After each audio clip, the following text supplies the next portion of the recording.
All right, so before you watch this video, I just want to tell you that this is part two of my advice to Indian men about women. Details of the video are put in the description, which I want you to check. So if you have not seen part one, I recommend you to see part one because there I've given 7 key points, and these are the rest of the 7 to 8 key points, which will definitely help you. This video is seriously, this is not a joke, seriously designed to help you. This is what clients pay me money for, and the advice I give them. And I recommend this to my students who pay me money. So I'm basically giving you this advice for free.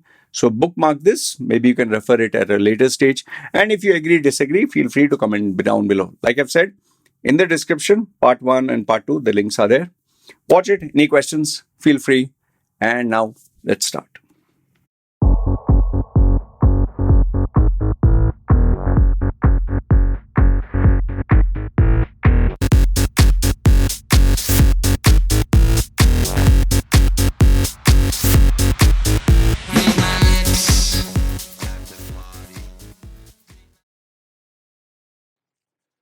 So, welcome to part 2 of my advice to Indian men about women. Okay, so point number 7 was sex is not love. Now comes point number 8. Point number 8 is this will shock you for a fact. 99% of you, 99.999% of you who have made the decision to get married early means 20 to say before 40. I can assure you this much that when you look back, you'll always ask yourself, what if? You'll always find someone better. And see, if you are a guy who lives in a village or lives in a small community and everyone knows everyone and you never go out of that community, if that is the case, maybe you will not regret it because you're not traveling, you're not seeing the world, you're not seeing the different options, you're not seeing the different people. But if you're the type of person who travels a lot, meets a lot of people, constantly is on social media, constantly checking out new things, just like you keep upgrading your phone, just like you keep upgrading your clothes, your brands, your tech, your social media updates, even going to the gym and trying new things or whatever. If you keep trying new things, then in relationships, I can challenge you that as you get older, you would wish you had made different choices. And it's a fact. The reason being is we as human beings evolve, we change. You know how many relationships they come to me and say that, Loy, the person I was, I'm not that same person today. Even you, what you were 5 years, 10 years, depending on what your age is, 20 years ago, you're a different person today. Like when you are 10 years old, you liked eating chocolates and watching cartoons. When you're 15 years old, different set of chocolates and maybe not cartoons, maybe movies. When you're 20, you no longer eat chocolates. You might like cigarettes or you might like eating out, dining out. Then when you're in your 30s, you like traveling and maybe you want to earn more money. So our priorities change. See, I'll just put it in one line and tell you this. The Loy Machedo I was in my younger days, the choices that I made, say 16. Okay. Today what? Let's say, for example, 20. I'm just giving 20. It is different at 30. It is different at 40. And today at 50, it's different. And when I look back, seriously, when I look back, I'm like, what the fuck was I thinking here?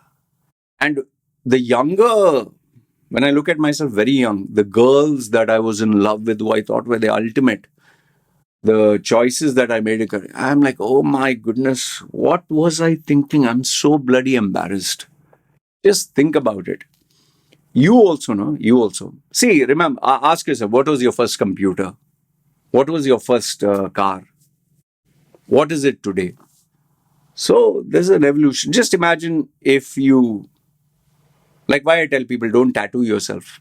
Because the choice that you make, after 10, 20 years, you'll be like, what the fuck I was thinking? And luckily, in my case, I don't regret that. So please have a girlfriend, have someone you love, but don't make a lifetime decision to be with that person, because I can assure you this: there will be someone at some point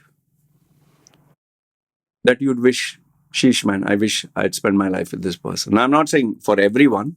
If you're 100% sure and you're ready to tie the knot and be tied up with one person, go ahead and do it. But if you're someone who travels the world, keeps upgrading his phone, keep upgrading his car, keep upgrading his house, his taste, you will definitely want to upgrade your woman. That's number 8. Number 9, honesty is not the best policy, at least 100%. Never, ever, ever in any relationship be 100% honest, 100% transparent, 100% anything. The reason being is you don't know when the person will turn around and use what you have said against you. And here's another thing: you might give 100%. How do you know that person is giving you less than 100? And then, when I hear people say, oh, Loy, I gave my son everything I had. I gave my property. I sold it. I put him in the number 1 college. I gave him my blood, sweat, and tears. I loved him more than life. And today he has dumped me. Today he has gone out with his girlfriend. And today he is in a foreign country, doesn't even write me an email. Well, whose fault is it? Who the fuck asked you to do it? You did it. Because you saw yourself in your son, which he is not. He's a different human being. You wanted him to achieve greatness because you thought you're achieving greatness. Well, he has told you, fuck off now.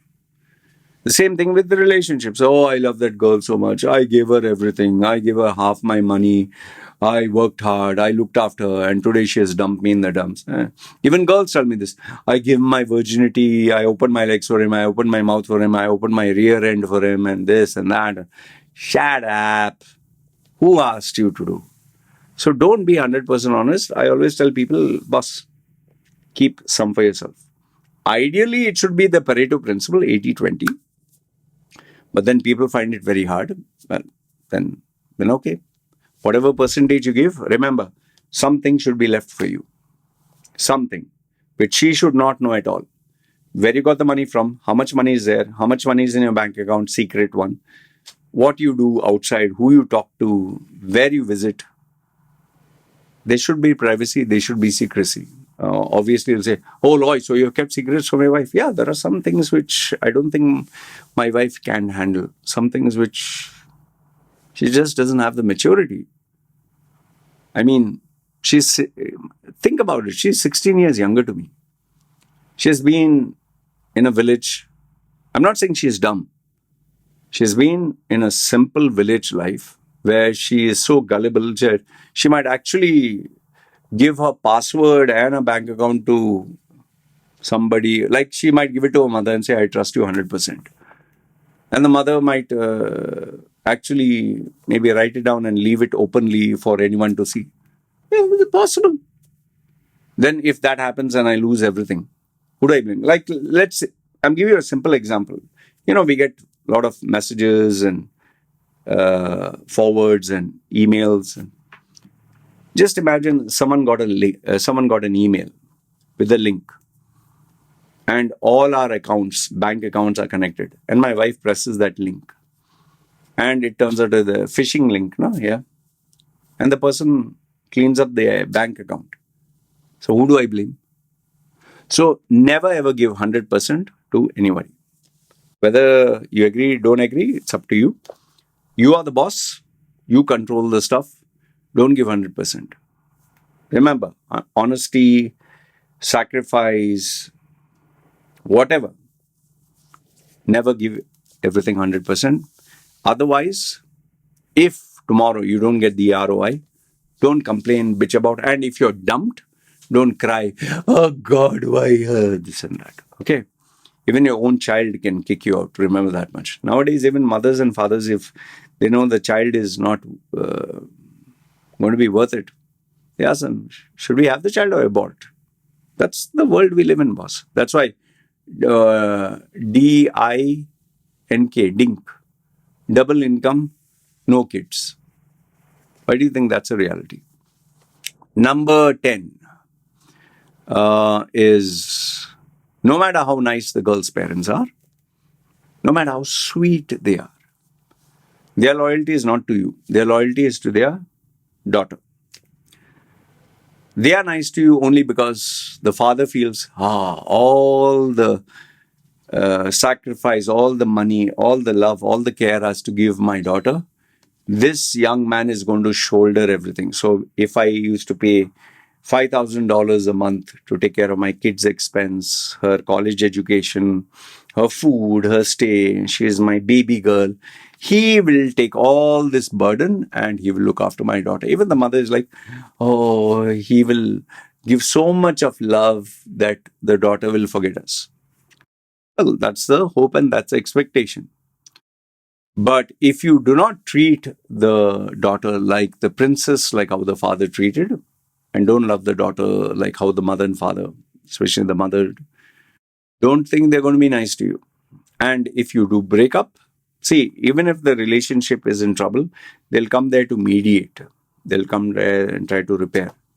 But if you've made up your mind to break up, then those very same parents will become the most destructive, the biggest enemies that you ever had in your life. They will make it a point to actually drag your ass to court and destroy you.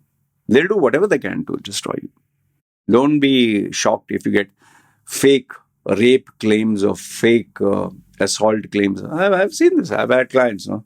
And you can even check in the newspaper. So, no matter how nice the parents are, the parents' loyalty is to their child. And don't expect anything less from anybody else. Like, for example, me and my wife, we love our daughter.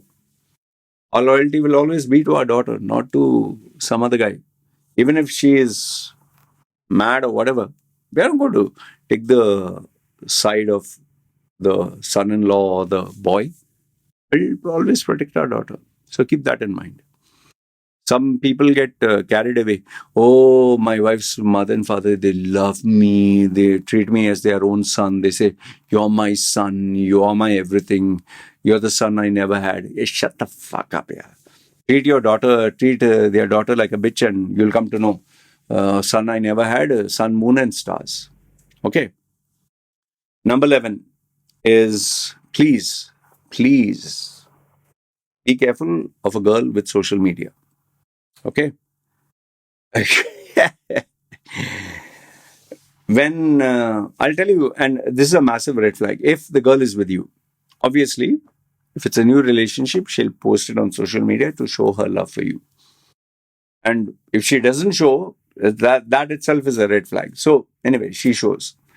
But then depends on how much does she post, not just about you and the relationship, but about her.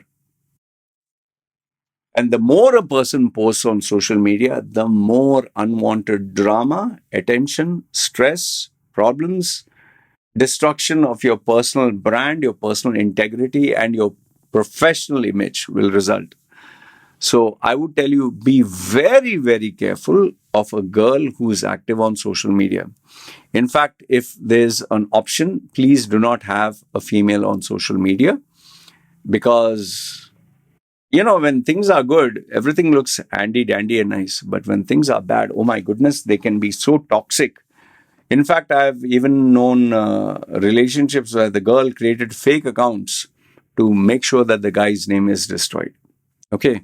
And if she does it on a legit account, by default, the world will always say, poor girl. They'll never say, poor boy. That's why the social experiment, when they had a female with abaya and a Muslim man walking down the road, this was those days in YouTube prank videos, where like they would call it social experiment. They're walking down and the female is hitting the husband and you behave like this, and she was slapping him. And everyone's standing there and laughing their head off. Ha, ha, ha, ha, and they're laughing and they're taking videos and they're taking photographs. And nobody is coming and protecting the guy. Okay. But the same couple, same location, some other time, when they're walking and the guy is manhandling the female, oh my goodness, Guys come rushing and slam him to the ground like a rugby, this thing, and threaten to beat him, and they're protecting the girl. Now, nobody is questioning whether the girl is a bitch or whether she did something wrong. That's how the world is, boss. So just keep in mind, by default, you being a guy, you're considered the bad person. You're an asshole. So by default. So just be careful. Okay. So girl on social media, massive red flag. That is why, thankfully, my wife, not on social media, and if she is, it's all under my control. Okay, good. I know you must be thinking, lucky bastard. Yeah, that's what it is. Number 12. The more secrets you tell her, whether it's personal, whether it's professional, the more she can use it against you. Because remember, when I always tell people, when shit hits the ceiling, your best friend becomes your biggest enemy. That is why business partners, when they break up, it's the most horrible thing. Marriage partners, they break up. Oh, they can literally sue for billions. Why? I sometimes wonder what secrets did Jeff Bezos' wife know that he had to give 50% or was it just he didn't have a prenuptial? Always see what happened to Elon Musk, his wife, his kid. Dirty laundry, just exposing him as for all it's worth. So be careful what secrets you share. You must be like, oh, so shouldn't I tell anything? Shouldn't I trust her? Yeah, but trust those things which you know she cannot use against you, or the world will not forgive you. Because remember, they'll always add a little bit of masala. So, and I follow a simple policy. If you can't keep your secrets, to yourself, why should anybody else? Why should any person? So then once, see, remember, and the more secrets you give the female, she has your balls in her hand. All she has to do is quick, and then you'll be screaming like a girl. Okay, so the more secrets you tell her, the more she will use again. And remember, she'll tell her friends, she'll tell her family, she'll tell everyone. Number 13. You'll not like this, but I have to tell you, if, I've met guys, and not guys in the sense they book my service. And when I ask them about the girlfriend, when you met her, did she kiss you? Like, when they take relationship advice, I have to ask them all these intimate questions. Did she kiss you? Did she have sex with you? And they open up. Oh, we just met, we kissed. And then in the car, she went down on me and she even, oh, it was amazing. Oh, she came to me at my room and she left me and we said bye. But then she came and we had crazy sex the whole night. Or I tell them, boss, can I tell you something which you'll not like? And they're like, what? What she has done with you, no? She has done it many times before with many guys, and she will do it with many guys after you. In fact, what she has done with you today, she met you today, right? She might have done the same thing yesterday with somebody else. Maybe it didn't work. And before that, she must have done it with somebody else. And before that, so in other words, you got a female who put 10 sausages up here, 20 sausages down there, maybe another 5 from behind, and all this delicious flavor. Got it? Yeah. It's a fact. You seriously think that she went down on you and she gulped it all down? It's her first time? Don't go and ask her. Okay, she's not going to tell you. You think she's actually going to say, yeah, I sucked around 5 of them before coming here. Or last week I had 4 guys. Keep in mind, if whatever she's doing with you, she has done it with other guys. Because if she has not done it with other guys, she'll never be comfortable doing it with you. Okay? Experience. You need experience for everything. Yeah, come on, man. So if she's opening her legs for you, she has opened for others. If she's going down on you, she has gone down on others. If she is whatever with you, she has done it with Many, many other guys. So don't be surprised. Okay. And don't think, oh, she only loves me. Oh, she only did. That's all bullshit. I've even got girls who the mother father thought were a virgin and holy and never touched. And I literally found out from the guy who did the jing bang. You'll be shocked to know females are supposed to be like holy poly. I found out they even go to swinger parties and they have orgies. Seriously. There was one of these females who the father got in touch with me and he told me, Loy, I'm very disturbed. Like what? And he got in touch with me because I have tattoos. So I said, uh, yeah, because he was very conservative. And he's saying, my daughter, whom I thought was always holy poly, whatever, she has a boyfriend. I was like, why are you telling me? Like, I found it very strange. The guy had tattoos like me. And they are from very conservative family. And she was like, is this tattoo some drug or something? I was like, okay, let me explain to you. So just be careful. Just be careful. Remember. And I'll tell you this through my experience. The girls who portray themselves as super holy, once the door closes, nobody can see. You'll be shocked to know what they are capable of. Trust me, I say this through experience. There's nobody who is holy poly. Okay. Number 14, second last point and then last point. Okay.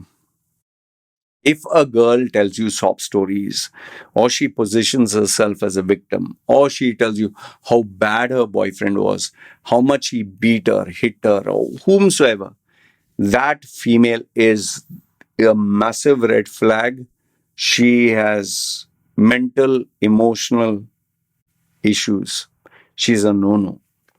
You might be like, Roy, is it her fault if her boyfriend beat her? Means, remember, it takes two hands to clap, no? See, the boy who was abusive, who was doing smoking, drinking, drugs, and she was in that relationship, who allowed her into her life? Who allowed this guy? She allowed, right? That means deep down, she has a psychological need to have an abusive guy, to have a bad guy, to have a person who beats her, insults her, who drinks, who smokes, who does all evil stuff. And this female, if she does not get abused, if she does not get beaten, that need is not fulfilled. From where does it stem? It stems from childhood. When the girl is small and if she falls down, what does the father do? Come rushing to, oh my goodness, my baby, poor baby, you got hurt. And even my daughter, when she went in the shopping mall once, she just ran without waiting. She had the skates or whatever. She fell down, face smashed right on the thing, and she was getting blood. My wife went rushing. I said, wait. So we went slowly up to her. Obviously, I have to lift her up to check she broken anything, but small girl, that time she was 2 or 3 or whatever, soft bones. And she was howling and screaming and crying. And I checked everything is okay. Then she was bleeding on the mouth and put tissue. So I didn't hug her, oh, my poor baby and all that. I said, told you not to run, right? Told you not to run, but you ran. And my wife was explaining in Thai, saying, next time don't run. Listen to your papa and mama. Walk properly. Hold our hand. And it took some time to pacify her. Once she got pacified and she was holding our hand, we bought her an ice cream and everything was fine. It's not that we didn't care about her. But I knew for a fact if I would go rushing, oh, poor baby, oh, then she will think, when I get hurt, if I get deeply hurt, then my father will love me, then my mother will love me, which equals to then my boyfriend will love me. So I'll position myself as a victim who got boo-boo, who got hurt, and then they will love me. So then they position themselves with this sob story always where they are the victim and everyone's a bad person. Keep away from such an individual because they will do the same thing with you. When they break up with you, they will portray you as he was so bad, he was so abusive, he beat me, he hit me, he did this and did that. They will never tell you the true story, or at least the version where they are the bad person. See, I'll just give you in a nutshell. This girl who I've told this story before, but I'll make it very short. This girl who was my childhood friend, knew her from childhood, very loving, very caring, one of the sweetest human beings on the planet, who literally give her life to save an animal. She like she'll not sleep the whole night. She'll take care of you or take care of the animal, even an animal, huh? Even a small little puppy, until the puppy is well. It can go on for a week. She's that selfless. She's like a Mother Teresa, full of love. But her victim mentality was so deeply ingrained. Seriously, huh? And she used to tell me her horror stories where the guy hit her, broke, dislocated her shoulder, gave her a black eye. And I used to wonder how someone can be so evil to such a nice person. So I used to always believe her. But when she was with me, oh my goodness, the amount of fights she used to have with me.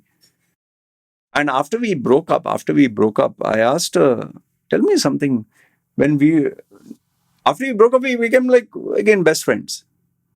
I asked her, like, when we were together, why you used to make all this drama and shout and fight? She said, Loy, if you really love each other, if you really love, you have to fight. I said, who told you that? He's saying, yeah, because after you fight, you see the love and affection that the partner gives the other one. So she was actually in this world where she wanted to fight so badly that even physical violence, she would push that person for that. And then when he wanted to say sorry, they would have this passionate sex, like they're hurting and they have passions. She wanted that high. So from the lowest low to the highest high.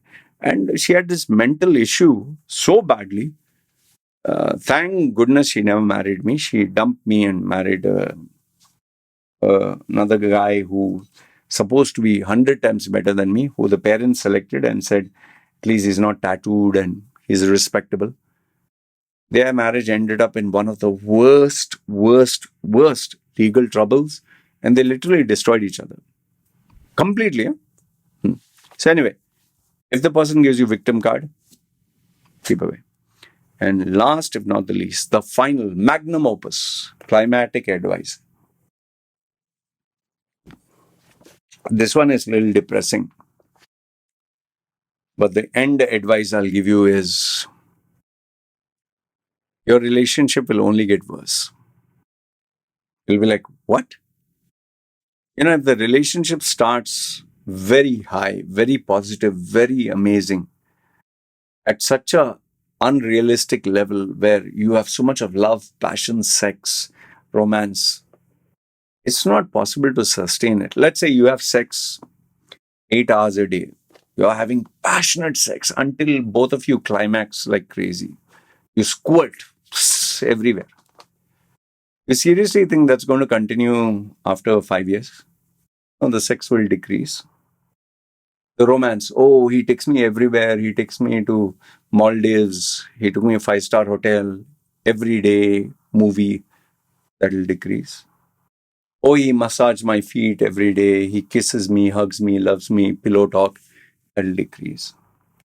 Everything will decrease.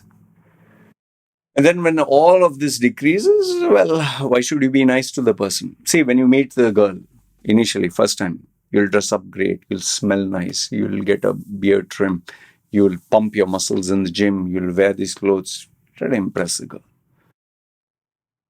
After 5 years, after you get married, you think you come from office, you're going to spike your hair and trim your beard and put perfume, wear new clothes, and hey, baby. You see that your mother and father do this, or they just come sweaty and tired? Sheila, I'm here, take this. Just prepare tea for me. Come here and press my leg. I'm tired. You get what I'm saying, right? So, whatever your relationship is, wherever, very rarely it will go more than that. After the honeymoon phase, to be mentally prepared for that.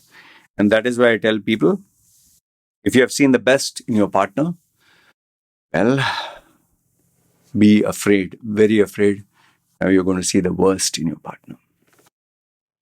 Anyway, this is what I wanted to share with you. part one, and this is part two. I hope this gave you value. Let me know your thoughts in the comments below. If you have any extra points, if you agree, disagree. This is me signing off. You guys take care.